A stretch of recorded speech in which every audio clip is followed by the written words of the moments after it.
Hi, everybody. It's the Doc, Daily Walsh, and Jamar Russell, the con. And not only are we unique individuals by our experiences, but we're also both incredibly great poets.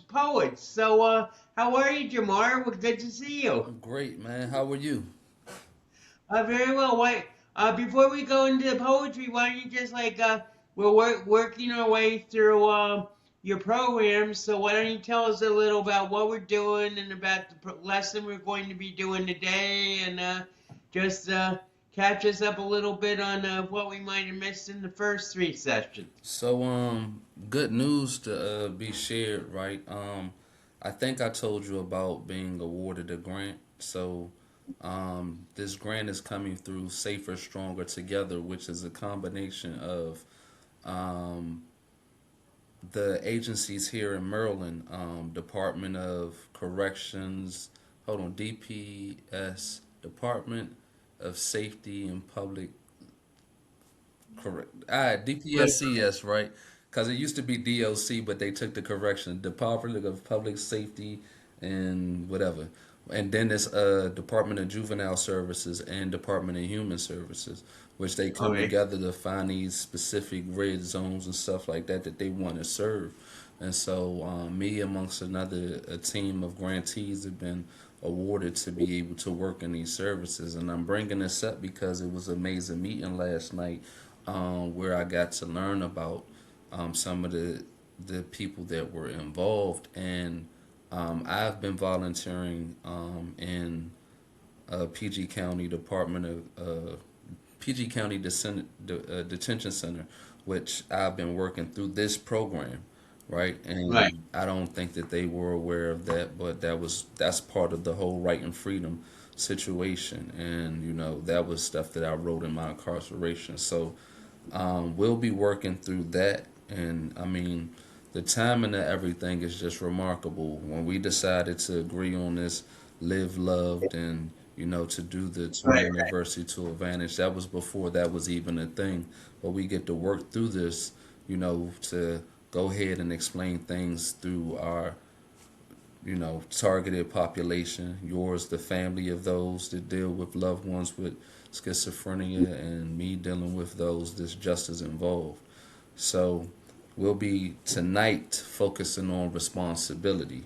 And like I said, all of this is work that I wrote while I was incarcerated, intended for the incarcerated population, to help them on. And it started as an idea as far as columns or newsletter, with the good man that y'all can look him up right now. He's an amazing artist named Drew Wole on Instagram, Drue Wole, Wole, and he's doing this thing. So far, it's been up and down the East Coast, with his Okay. art and merchandise. But he was the one that urged me to go ahead and do columns in his magazine and develop a newsletter, which I in turn turned into a zine, and then it became the workbook, turning adversity into advantage for a point of change. And tonight is responsibility. However, before we get into that, we're going to do some poetry. We do, and I'm going to let you start off tonight. I'm always starting All off, right, so well, you go cool. first tonight. I have this alphabet poem, right? I'll be doing reading poems out of my book April, which is National Poetry Writing Month, which is also Reentry Month. Um, so this is an alphabet poem, which was the third prompt in the 30 poems in 30 days, right? And what exactly is an alphabet poem? I'll do a poem and I'll use every letter of the alphabet. For the first letter? A through Z, yes, the first letter. So Okay, great. A, asshole. B, black man. C, conscious of what's going on. D, damned by what's going wrong. E, elegant with speech. F, fuck that. G, going for the gusto. H, hoping the police won't assassinate me. 4, I, intelligence. Interference. J, jiving. K, keeping my head up and striving. L, living luxuriously when they think I shouldn't be. M. Making money. N. Never broke. O. Only broken. P. Praying daily. Q. Quietly seeking. R. Restoration, revelation, redemption, reparations. S. Sing. T. Treasures, tropics, palm trees. U. Unbelievable. V. Vision. W. Where I came from. X. Ex-con. Y. Yesterday. Today. Z. Zenith. Beautiful. Yeah, that's but what I used to do is not just have like individual words, but like try to like all weave it into like a coherent poem. That's what I had like fun doing. But I noticed a few things, and that was not only never broke, or only broken or something, but I noticed that theme of not only like always having money and everything, but also the palm trees and the beaches and everything. That's your ideal, right, Yeah, Jamar? definitely, man. That's the ideal place, man. Right, right. Okay, right. So we're probably going to do two rounds of poetry today. So this is my first one. It was written on March. Oh, I'm dispensing with my books for a while. I'm going to go back to my most recent poetry and stuff that I've written in the last year because even though the old stuff is very good, I think it's nice to get a sense of really where I'm at because Hmm. I'm far beyond where I was in 2014. So this is called Getting Beyond Sons of Dale. And I just want to say this is while I still was in THC but not on THC. So it goes Getting Beyond Sons of Dale. Lord, I truly did not mean to usurp your place in the world when I made my divine claims, but rather I desired the earth to experience the sensation of your infinite presence through the knowledge that I, as God, was on this planet.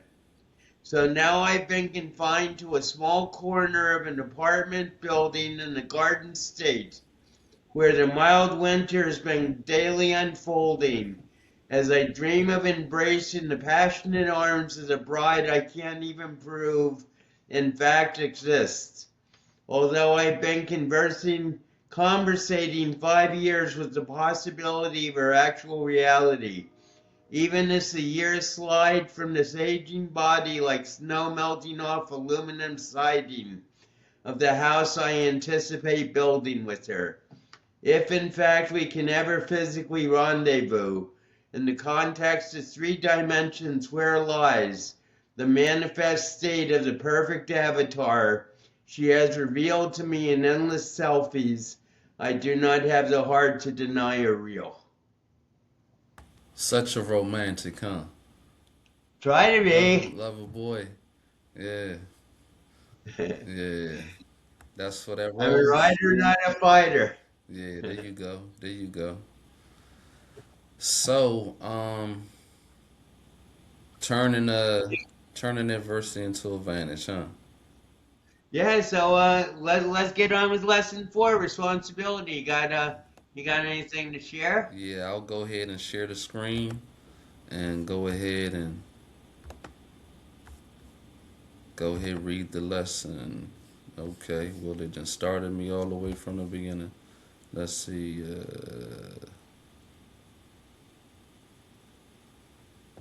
There we go. Responsibility.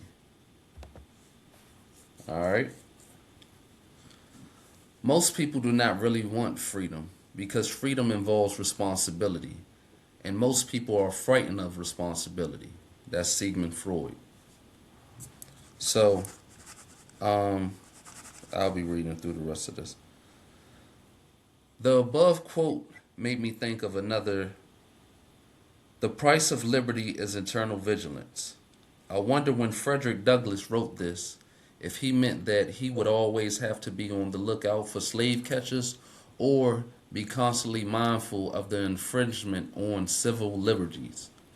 Well, we know that he wasn't in consideration with civil liberties, and I'm still not sure that I am. Regardless of the scale, what both regardless of the scale, what both writers are saying is that freedom requires work on our part. So what is the responsibility or eternal vigilance that they speak of? For those of us incarcerated, we know that just staying out of trouble requires that we conduct ourselves a certain way. This is something that is going to have to be transferred when we enter into society. We will have to conduct ourselves a certain way that is acceptable and agreeable to what's necessary to society's standard. This will include obeying all laws, reporting to those we need to, keeping employment, paying bills, and adjusting accordingly to the various changes in the environment. This is different from the controlled environment that we are used to and experience every day in here. This is our responsibility if we want to stay out. These are the things that we have to be eternally vigilant about. Write it out. This is where D'Amico Booth speaks of 3 P's: proper prison planning, in his book, Getting Out and Staying Out. I use the 5 P's. Proper preparation prevents poor performance. What is going to ensure that I keep my freedom? What is my home plan? Is this in a high crime area or a place that I will have to worry about the triggers that will lead to something unlawful? Do I have options? Do I have a place of employment? If so, will it allow me to earn enough income to take care of all of my needs? How much is that? Where is my PO's office? Do I have transportation to get me where I need to be when I need to be there? What else will I do with my time so that I can productively contribute to society and my well being? It is our responsibility to answer these questions and put a plan in order to ensure that we can successfully do what is necessary to stay free. This is our responsibility. We have the time now to be creative if we can't answer all of the questions. We have to figure this stuff out if freedom is really what we want. I've prepared myself for the absolute worst case scenario. I read this book once titled Guide to Homelessness. After reading how that woman survived with the use of the library's internet, I knew I can do it too. Preparation counters fear. Exercise. Answer the questions in the paragraph that starts. Write it out. What is going to ensure that I keep my freedom? What is my home plan? Is this in a high crime area or a place that I will have to worry about the triggers that will lead to something unlawful? Do I have options? Do I have a place of employment? If so, will it allow me to earn enough income to take care of all my needs? How much is that? Where is my PO's office? Do I have transportation to get me to where I need to be when I need to be there? What else do I do with my time so that I can productively contribute to society? So, um, the whole thing about with writing that, generally, I would hear people while I was incarcerated say, "I want to go home. I want to be free. I want my freedom." But their actions inside didn't coincide with what they said they wanted. So Right. it's our responsibility whether we had all the resources or not to prepare for that. I discovered that because even when I was in the street, I didn't prepare for what it was that I wanted. Um, Right. at one point in time, my goal was to get 10,000. I got 10,000, and then it was like, well, okay, well, I go for 20,000, you know. And Right. even when I met my goal, I didn't have a plan for that because my goal was never to continue to just stay in the street, but I didn't have an exit plan. So when I sat Right. down and I reflected on all of this, I realized that you have to have goals for after the goal. and you have to be prepared for when you actually receive your goal or reach your goal. So Right. if freedom was my goal or the goals of others in there, it was my duty to prepare for it so that I didn't just reach and then not know what to do next. Because what's after that? A lot of times we have goals, but the goal is for what? Then after we receive the, reach the goals or receive whatever it is that we want, then what? So Right. everything pertaining to freedom or pertaining to being a legit citizen and staying free, those were how I got those questions. And unfortunately, we can never really know how it goes when we transition out, right? Right. However, if we do have a plan, we do prepare, we'll be better off than not having it. Right. So, excuse me. Unfortunately, through the reentry program in which I came out of, there have been some guys that had to return back to prison. And that came from poor preparation, you know. Right. It came from still living in old habits, that, criminal thinking and all of that. So the best thing to combat that is to make sure that a person has an idea, as to what they're going to do. And the fact of the matter is, whether you come out on probation or parole, you'll have to answer to somebody. And even if you don't, let's say you didn't have any of that, still, what are you going to do to ensure that you stay free? Right. And so all of these are the questions that have to be done. I mean, have to be answered, and it comes with a responsibility of the individual. And that's one of the things, even while in, a person has to become accountable. They have to be responsible for themselves, for their actions, and know that it doesn't fall on anybody. Because a lot of people inside could play the role of the victim. They may have committed a heinous crime or done all of this Right. stuff, but it's all why me and why am I in here, or the police did this craziness to me or stuff like that. Now, mind you, there's some innocent people in there, and there's some people that were forced to take plea deals that just because they was in fear of them um, catching more time when it just wasn't the case. It wasn't their situation, and that's unfortunate. But for a good majority of people, it's a victim mentality, and that's one Right. of the things that's difficult for them to get over. And it's something that impedes them from going forward and getting their freedom. Well, that's actually one of the biggest obstacles I found in not only my own journey, but basically the whole mental illness recovery journey is this this victimhood and this. I mean, I really feel the system encourages it. Just putting doctors and therapists and nurses and everybody in a superior position to the patient, and there's absolutely no way a professional looking from the outside can comprehend what mental illness is. I mean, I think my friend Marie Claus once said to me, she said, nobody realizes the pain of mental illness until you've been through it, and it's really true. So, Hmm. all these like quote professionals who are like basically that their livelihood depends on keeping people dependent on them. I mean, this is really what I feel. And I mean, besides the fact that most of them are dealing with it or trying to deal with their own issues by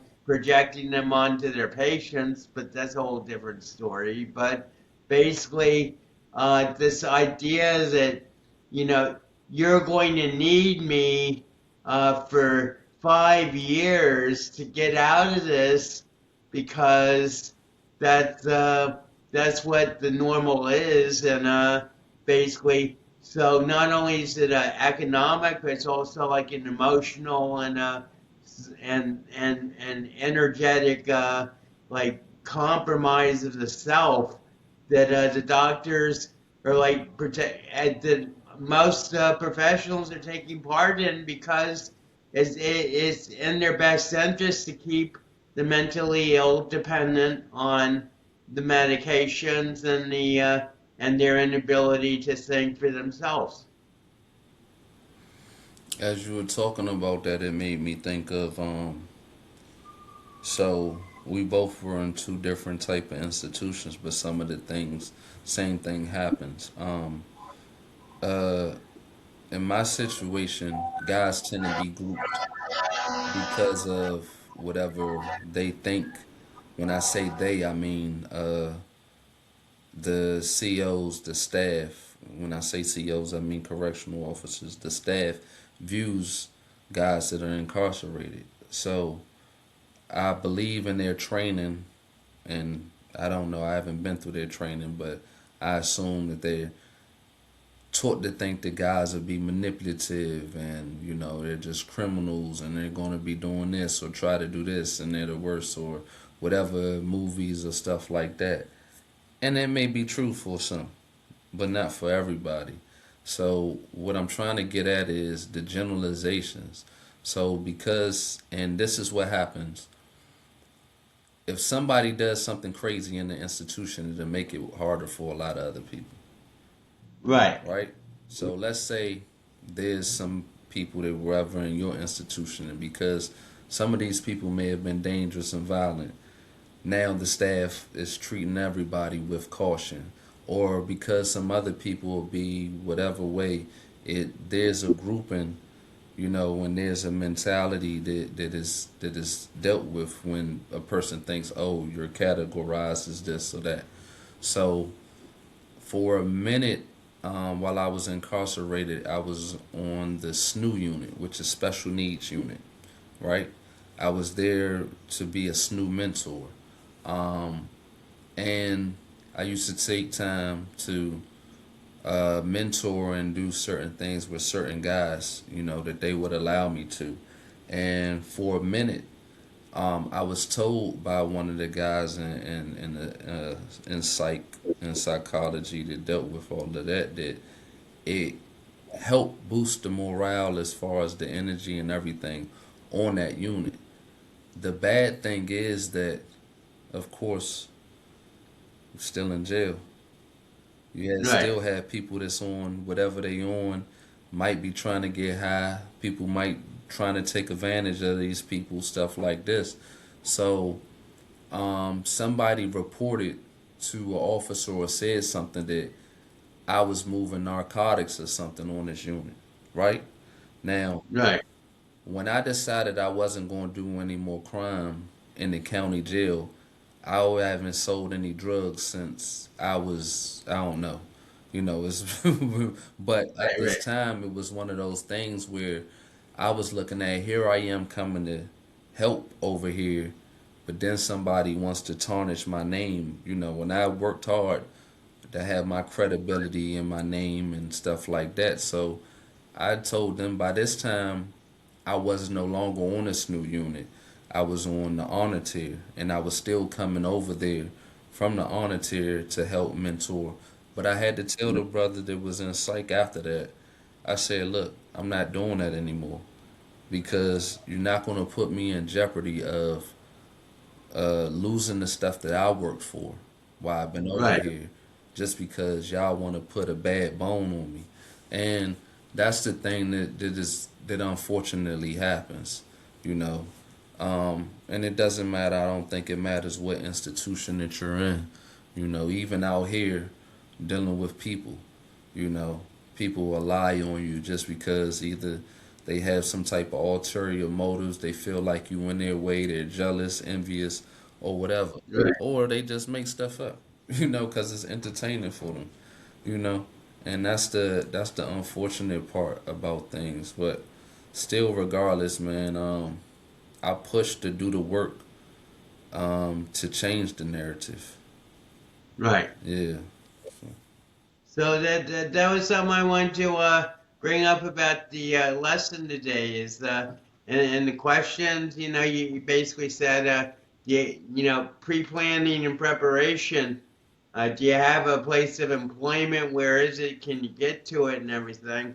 And I was just thinking, you know, maybe it would be like more empowering to put in something to the effect of, and if you don't have employment, how do you prepare? How do you propose to support yourself? Are you an entrepreneur? And maybe just put something like that into their heads, you know, and basically, so because I mean, you know this probably a lot better, obviously a lot better than I do, but you know, from what I've heard, one of the big obstacles to recidivism is that a lot of employers, as soon as they see you have a record, a prison record, either can't or won't hire you, and so and I admire greatly what you've done with yourself, Jamar, and like become an entrepreneur and use you know all the skills to build your own business. But I'm just going to suggest, you know, why not put the possibility of like owning a business and being an entrepreneur in people's heads when they're going to the exercises rather than just going back to the traditional 9 to 5. You know, we gotta work, kill, you know, waste our lives making money working. You're getting ahead of us, Dale. That's in another exercise, another lesson. Oh, Yeah. okay. But the thing about it, why I pose those questions is because um, a lot of individuals have never had to do that.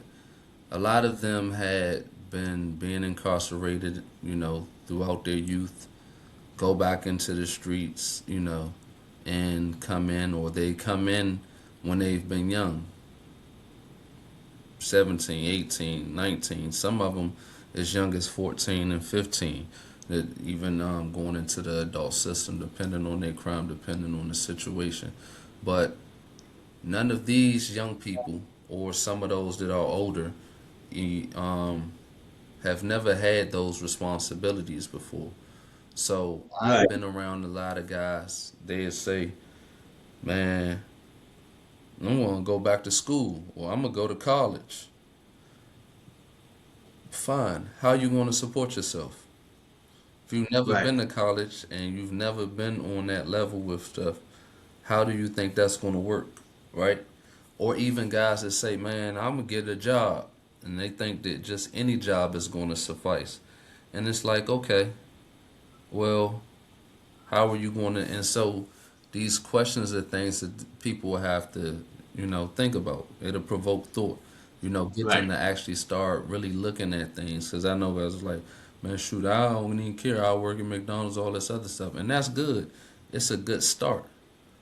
But if it's not going to help provide for your living, your cost of living, and everything like that, then that also can be a trigger where a person like, well, I'm not making enough. I'm gonna do this or I'm gonna do that to survive. Right. So that's the whole thing with that, man. And it's just getting the thoughts because you know a person has to start thinking about that. What is Right. it going to take? Where is my POs off? How will I get there? Because I even remember having a conversation with a guy, and we in prison, and he was talking about, man, I'm still gonna carry me a pistol. And I'm thinking like, what? Like Right. that don't but he like, man, you don't even understand because where he was and he lived in Baltimore, the PO's office is even in a place where it still goes down. So he like, Right. man, you know, and for guys that involved with crime, involved with gangs and stuff like that, you never know. So it might be they might have a target on their back or whatever. So it's like, man, well, where else can you go? Where else can be your home plan? Where can you go to what's not? And these are questions that have to be had because it's not something that everybody lives with. Like when I talk or I make this, it's for those that know about that. Everybody is not going to relate to, oh yeah. And even when you ask to think about starting a business and stuff like that, that's not the easiest thing for everybody. We're talking Right. about guys that I've worked with as far as their literacy, um, their math, different things, just a lot of things that people take for granted that they have no problem with out here. Guys that, they used to hustling, robbing, some other stuff, getting it in that sort. So to think about these things and be more responsible instead of just freestyling everything, then it starts to add a little bit more structure and planning to what it's going to take to stay out here. So I just had this is are just questions that came. So when someone is say someone's like you, uh, you were inside for 12 years, and then okay, you had like a process to like basically get back into the community, right? Yeah. And then so on the day that you got out, did you have like a job and a place to live lined up, and was that like the norm, or was that basically sort of like extraordinary? So, excuse me. So, part of the reentry program, you had to have a place to stay in order to be released into the program. You had to basically have what is called a home plan, right? And they would go through, check everything out, and they did, and everything was good. Um, everything was good as far as that was concerned, but as far as employment, no. There was no employment for me when I had to actually get that. And the story with that is the reentry program itself already had a lot of obligations. We had to have two random urinalysis and a urine on Wednesdays. We were going to court on Wednesdays. We also had to do either therapy or some type of counseling. Some people's was more extensive than mine, but that to do that, then it was either some type of program or employment, and they had said that I had to go to this man up program, and I was kind of upset about that because when I got there to the program, I was like, I used to run these programs inside, right? You're making me Right. go to a program that I can teach them more from my, experience than what they can. And it was just like, they was like, well, you either do that or get a job. And I had been trying to, um, Home Depot, which says that they doesn't discriminate. I got to a second job interview, and then wrote about everything involving my crime, and it went up to corporate, and they said no, and that was a little disappointing, but it wasn't really for me. I had a friend of Will, which was the cousin of one of the guys that was in the program with me. She helped me get at the front desk of the La Quinta Hotel, which I did that, and I also had landed a job at Buffalo Wild Wings. So I was doing both of these part-time jobs at the same time, so I wouldn't have to do that program, and so that I could start, having the Right. income to get around. But that was a blessing because I want to say if I got out in October, I was employed by December. So Okay. that was pretty good. But there's people that been out, like a guy that's in the program that I was at today. He said it took him a year.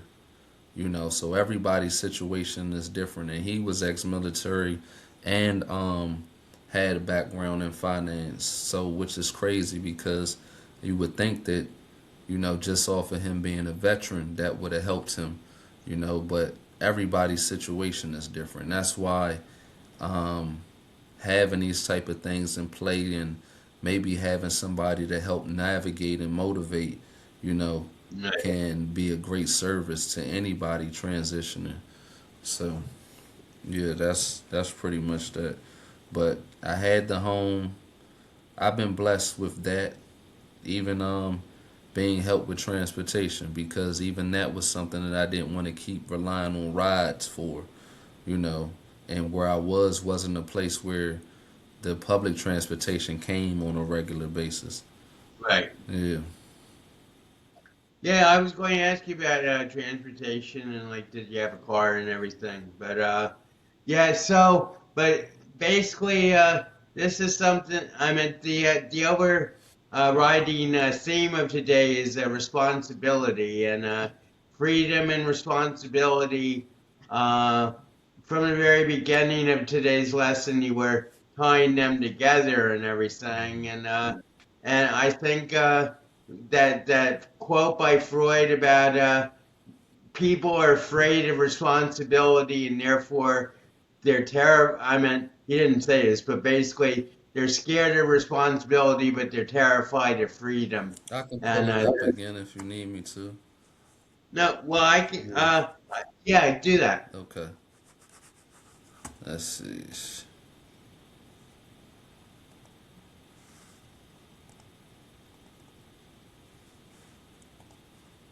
All right. So the quote was, oh, shoot. Most people don't really want freedom because freedom involves responsibility, and most people are frightened of responsibility.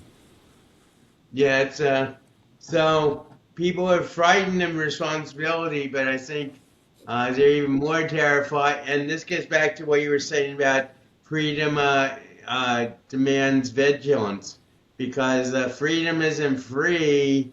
And what I feel has happened is for the last since 1947, we've been in a Fred situation in a Fred rather than a freed situation. And therefore, you know, the reason being basically because everyone is terrified of taking responsibility for the freedom that they they claim they want, but nobody is ready to uh, basically understand what that freedom really involves and how go about getting it. And it's not only responsibility; it's also accountability. So this was certain things that I used to think about while I was in there too. Is that um, because of course the guys had the news on all the time and wanted to talk about this and talk about that, and I used to question. I'm like, did you even ever vote? Like you have so much opinion on politics and what somebody do, but are you actually involved in it? And then do you even know, what it is when you actually go to the ballot, that you're not just voting for one person, though you Right. could. Like there's so many other things that you have to be involved in to actually know who represents you. And so when we talk about responsibility, there's those things, because you have people that say, "Oh, I don't vote." Then don't complain about anything. Right. If you're not going to do that, or you're not going to put in certain work, then you pretty much forfeiting your right to say anything. Of course, you got the freedom of speech, but I'm not trying to hear that. If you're not going to put any work in, shut up. So, Well, I'm sure I've told you this before, but opinions are like assholes. Everyone has yeah, one. and that's one of those things that, look, you don't have to vote, but just know that when something goes down and stuff like that, you missed your opportunity to have a say so on it. Or if you're not doing anything where you're paying taxes or you're contributing to society or with any type of way, you are forfeiting your voice, your time to actually participate in this. Well, I was about to say a democratic society, but it's more of a republic anyway. But still, you you know you give up that, and this whole society is still consists of people, regardless of what a person may say is capitalistic, is this, that. It's still people. If your dollar can be a vote, if you're going to spend somewhere, choose not to spend somewhere. Will you choose to give your attention? Will you choose to speak? Wherever you choose to patronize, whoever you choose to vote for or support, that's being actively engaged. But if you're not doing that and you just a spectator, I don't want to hear it. Right. Well, that's actually I meant I don't know how much you want to go into this, but the hotbed issue for today. We'll probably you'll probably see this in a couple of weeks, but today the hot issue is the shooting of the by the ICE agent of the lady in Minnesota. And I was talking to Andrew about this, my other podcast co-host, and he's the one who's like really focused me on self sovereignty and basically cultivating my own authority and my own power rather than giving it to other people. And he was very upset about what was going on about about Minnesota, and he said, "Did you see the tape?" And I said, "No," and he said, "Well, I think you should watch it and everything." And but he said he started going on about the president and how if I even said Donald or Trump, then he was going to censor it and everything. And it's like and I just like sort of like said to him, Andy, listen to yourself. Hmm. I mean, you're the one who's always talking about how everything is a creation of screens and everything, and you say, you're saying you're getting so triggered by this, and I mean, I don't mean to be insensitive, and I'm not saying it didn't happen, but did it happen? And I told him I'm not going to watch that video. Why should I watch that video? I mean, it's just like two people who are full of hatred fighting each other, and one of them died, and the other one's going to be crucified. So, and they're trying to blame it all You're on the not, president. because sometimes And police don't get penalized for that type of stuff. But right, well, exactly, but but the whole thing is, you know, it's absurd. I mean, it's like I said to Andrew, you stub your toe and you blame Trump. Okay, Trump has instituted a policy that's very unpopular with a lot of people, the ICE policy. But if you have a renegade cop or a bad cop shoot somebody, you don't indict the mayor of the city, and or the you whole know police force for that matter. But right, right.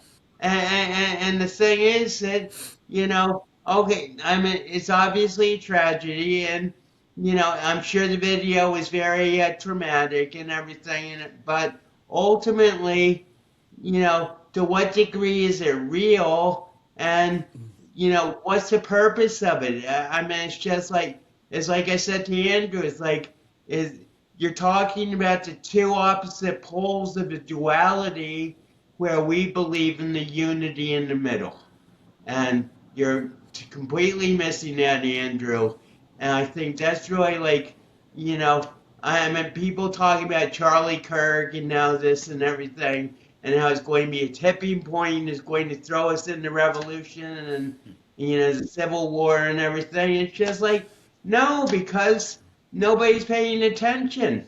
I mean, when, when you think about how many people watched replays of 9/11, and really how many people are watching replays of this is like totally minuscule. I would suppose. I mean, have you watched anything about this, I seen Jamar? something came up on the Instagram feed and I never watched it.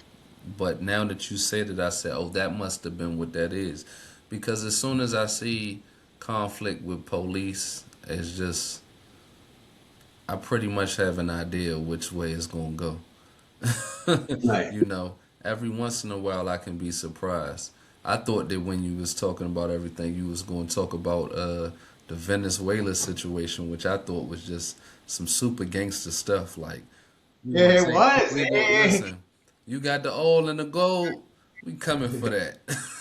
Yeah, Y'all people still talking about the economy? We got a solution for that. It's just yeah, like yeah. what? Like hold up. Like look.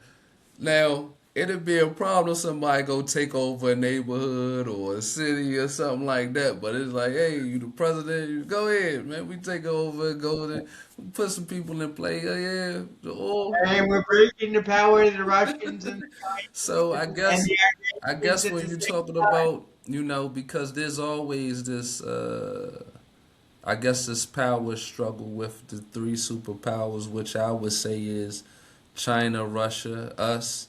It's a matter of who's gonna make the plays and do whatever they're gonna do to get where they can be. And hey, that was a play right there. And it's just like, and these are things that goes on in the world. Like you can either be appalled by the big stuff or the small stuff. That stuff that's going on with those that they consider immigrants. It's unfortunate because that's what this country is made of. What happens with an officer, we know all of them ain't right. A lot of them are not really. They don't know the laws. They are Yeah, professional. they don't know the laws. Some of them are mentally stable. Some of them deal with their own trauma. Some of them already are there because they're trying to abuse the law. They're people. That's what it is. You have something that, people. Unfortunately, which I look at it as you get a badge, you get a license to kill. Because it's one of those things like, look how they equipped. You Right, get right, you basically got a whole uniform. You like a soldier pretty much, but you dealing with civilians. And my thing has always been, why don't you have rubber bullets? Why are you right. taught to shoot center mass on the head? What is that about? We talking about, I could see if we was dealing with, some extremists, some foreign terrorists or Right. something like that, but your ISIS and job stuff. is you're supposed to be trying to serve and protect, which that is not what this is about. But even if you have to um, put somebody down to detain them, you can do that without using lethal force. And that Right, always has been my thing because I know security guards that have to pass a shooting test. So right, if that's just for security, a police should be able to learn how to shoot somebody other than in their head or in their chest and kill them, But I understand there's a level of fear, which this is the other thing. This an element.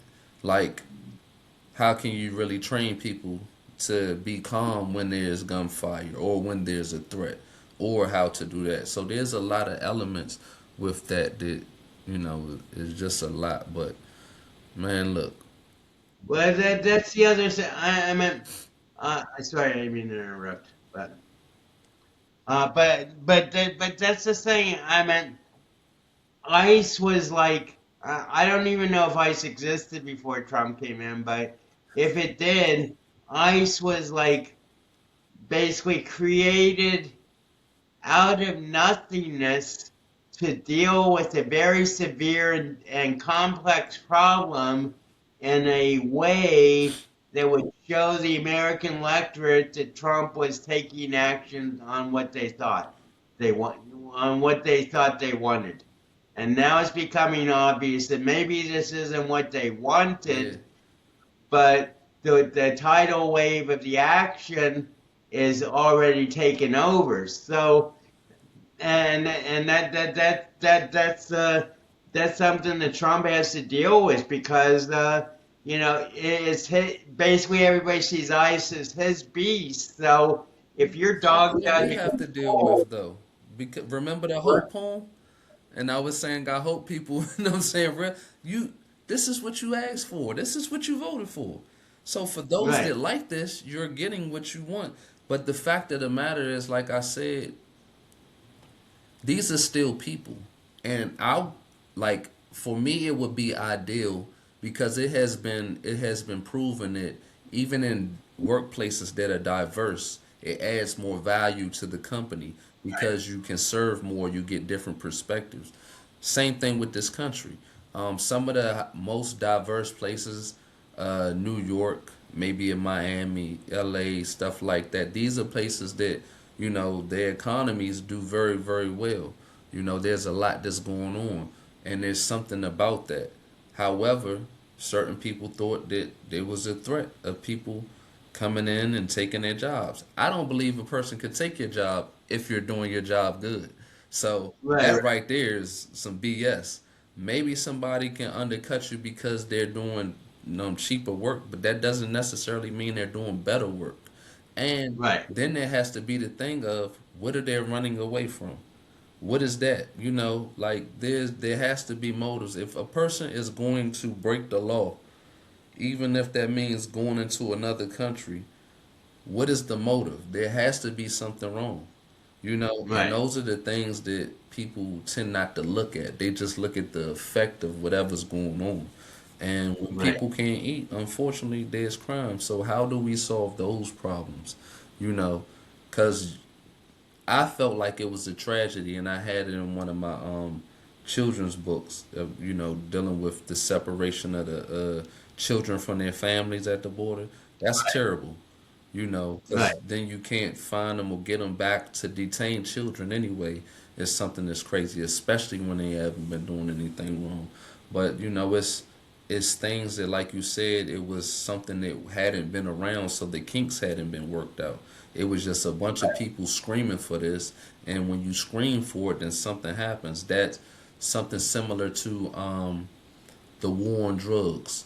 When they created that whole 94 crime bill, when they start really cracking down in urban areas, putting a lot of black men, black people in prison Right. because of those drugs, what you did was you removed a bunch of men. So the young folks growing up, particularly the males, did not have anybody to teach them how to do that. So it made an even worse problem. When Right. they're thinking about that, then there's even more resentment for the police and the law and the government and stuff like that. So it's like, what are you doing? Then it took people away for so long, and it became to where it's a problem of overpopulation and crowding in the prison, which breeded more crime. And some of the people that came out with shorter time, now they're, and it just keeps on with in a bad effect. So it's things where Plus, things get set in play just off of people's emotions without them thinking about the long term effects. the problem is definitely compounded by the fact that more and more prisons are becoming the only mental hospitals there are for people who are out of control. Nah, sure enough, sure enough. I had this poem called Cuckoo, and I can't remember it. Right? Because that's just what the fact of the matter is. You have a lot of people with undiagnosed mental health issues, people that deal with a lot of trauma, people that do that because, they had closed down so much after the 70s. So, you had people going other places where you think that they're criminal, but they're actually dealing with problems, you know. Right. Yeah. But hey, man, it's almost time that you got a poem for us.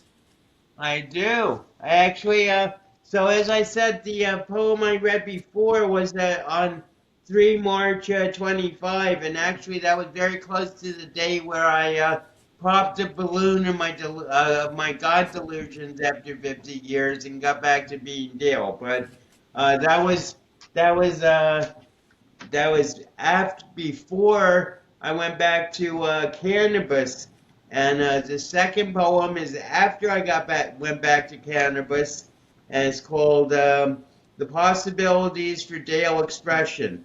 Uh, in March, I was about 25 days away from going back, and now I'm like a month after going back, and it goes like this.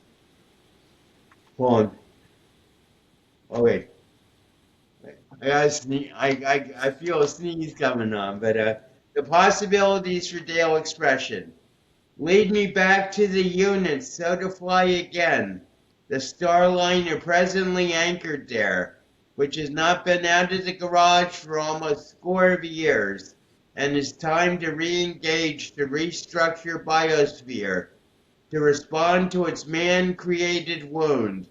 When pus flow is finally under control, but still screams of insomniac and infants thrash against tsunami tides of destiny as we step hand in hand into love, ready to instruct in health and wealth, and beauty of which you're the prototype, raised in the garden of wondrous chaos that brought us together in convergence of both desire of flesh and worship of soul, flowing the way into supreme consciousness when earth avatars vanish into darkness, of a glimpse of the power of the realm of King Jesus and the Father he represents, since the first gulp of creative awareness.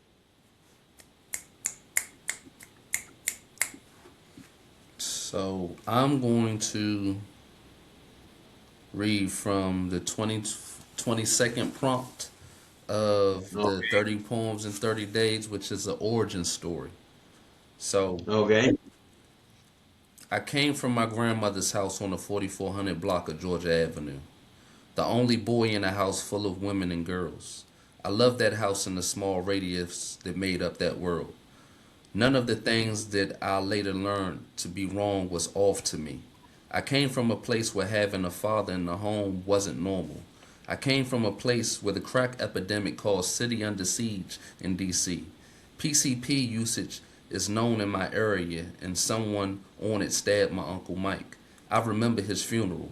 I came from a place where police frisked guys on the corner. I came from 2 doors from where they killed Eric King, and I learned that things can happen so that you won't be here any longer. I came from playing with Harvey and Toto on a makeshift basketball court in the alley. I came from seeing how crack had its effect on my mother, on their mother and my aunt Kathy. I came from seeing I came from moving to Hyattsville around Chillum as an improvement. I came from thinking mom's mismanagement of funds ruined it. I came from summers in Camden and Sicklerville, New Jersey. I came from watching my older cousins and brother learning to be a G. I came from having my self-esteem drop once my gift fell off and seeing yellow and pink slips on the door. I came from accepting that I had an addict for a pops and I shouldn't want more. I came from honor roll and thriving in school to being on the fence about what I should do. I came from seeing others have better who weren't better and asking why. I came from not seeing how I could succeed with the things I tried. I came from getting high and drunk to escape and selling drugs. I came from wondering if I would see 18 once I had my first gun, loading it with slugs. I came from being in the dorm of North Carolina A&T thinking I made it. I came from a series of ups and downs, good and bad experience that made me. I came from having the sun chase me home, being out all night selling hard. I came from carrying a pistol because I'd been robbed. I came from being in them hotels watching the pipe burn clean to ensure the product was good. I came from working several jobs without being able to sustain or have a pocket full. I came from a couple of small stints and pissing in a cup. I came from fear, paranoia, frustration, ignorance, pain, and anger that led me to cuffs. Very nice. Yeah, so, um, So, want to sum up responsibility for us, Jamar? it's our responsibility to do whatever it is that we feel like um, is our goal, right? And the writing, the goal was freedom. So the responsibility was to learn not only how to obtain freedom, but to secure freedom. So if a person has a goal in anything else in life, whether it's some level of success, some money, some happiness, some contentment, it's not only how to obtain that, but how to secure that.